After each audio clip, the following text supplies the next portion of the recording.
joining. Please raise your hands if you have questions. We'll start with Miles Ehrlich. Hi, Sammy and Natasha. Good to talk to you both. First question I have is for Sammy. First of all, welcome back. It was great to see you on the court again the other night. You were able to return to action well ahead of the initial 10 to 14 day diagnosis. And the other day, Coach Hopkins mentioned that you were doing 10 to 12 hours of daily rehab on your ankle. Would you be comfortable discussing some of the work that you did with the training staff to recover to the point that you were able to return with your teammates on the court on Tuesday? Yeah, I mean, it's just the manual rehab that they do for me.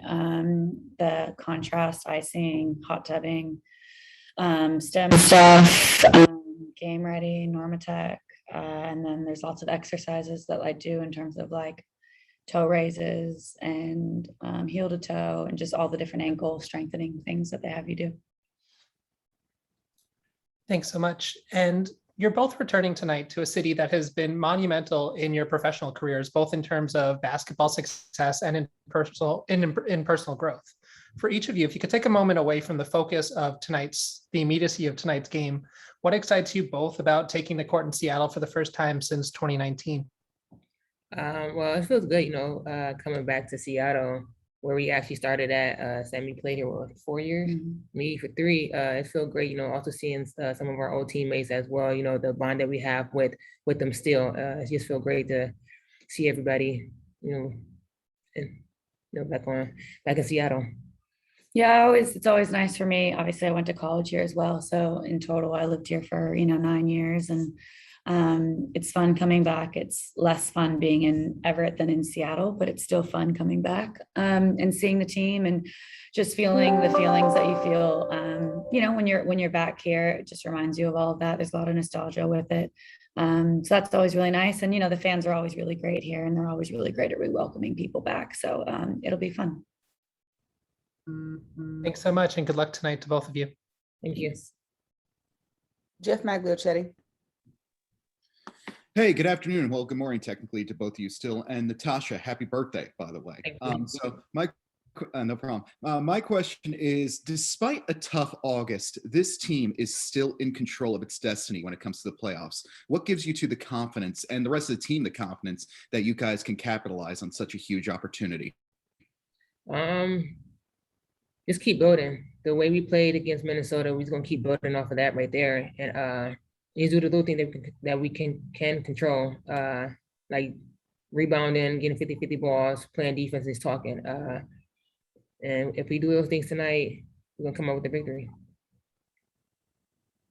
And, since this is a return to Seattle, I apologize. I've asked this question probably to both of you probably throughout the season, but is there anything that under the surface, obviously it's not a completed project just yet, but is there anything under the surface that this team does, that this Liberty team does, that reminds you of the championship years in Seattle and the success you guys have been able to have there?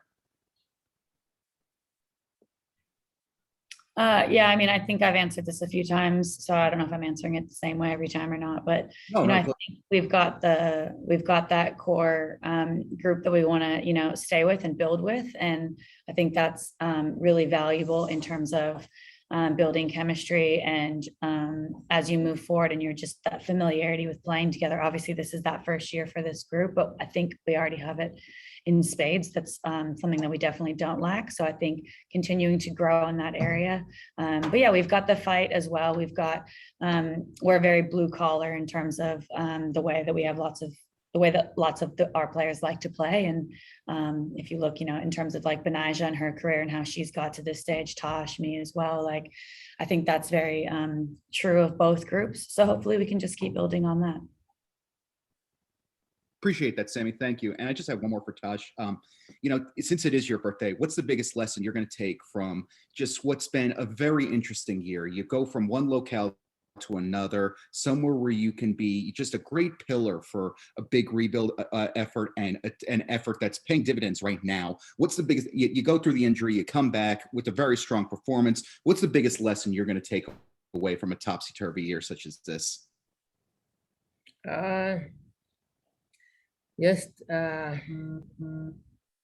the outcome that I had like through my whole career, and even now, just even coming back from the injury as well, and just the comeback that I had, and also my teammates having like just being behind me too as well, and the team, the doctors, the trainers, everybody, just getting me to the point of getting me back on the court, and also just the wisdom, just getting to a certain age, just the wisdom, and also the leading the team and stuff too as well. Through my whole career, like I haven't had to be a leader on a team or nothing like that, and like now I'm just being a leader for delivering me and Sammy as well. So yeah, that's going to go a long way with my career and off the floor too as well. Appreciate your time and insight, both of you. Have fun out there tonight. Thanks. Jackie Powell. Hello, thank you. Happy birthday, Natasha. Virgos are the best. So first question for you is, I want to build off that last one from Jeff. I'm curious as to how, as one of the leaders of this group, after seeing what happened in Minnesota, when you guys were able to come out with some more energy, how have you as a leader been able to help the group instill some more urgency and sort of how you guys are playing, from now until the end? We always tell, I always tell them, starts on defense. Mhm. That's how we get the energy going. It starts with it starts with our energy, especially with the starting five. The way how we come out is going to be the way how the bench players come and play too as well.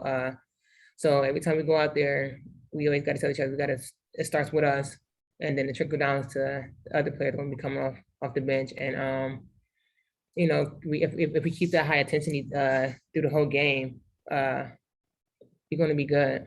And that's what we've been doing. When we played against Minnesota, we kept it going for all 4 quarters. We didn't give up. We didn't, we kept fighting. And that's one thing Walt was telling us, he was proud of us after that game, even though we didn't come out with the win, but he was just proud of our effort and the things that we did. So like I said, we're gonna keep building on and just keep getting better. I appreciate that. And for Sammy, I'm curious, when you were on the bench, what exactly were you seeing, and what do you think have been some of the reasons in your eyes for the 5-game losing skid?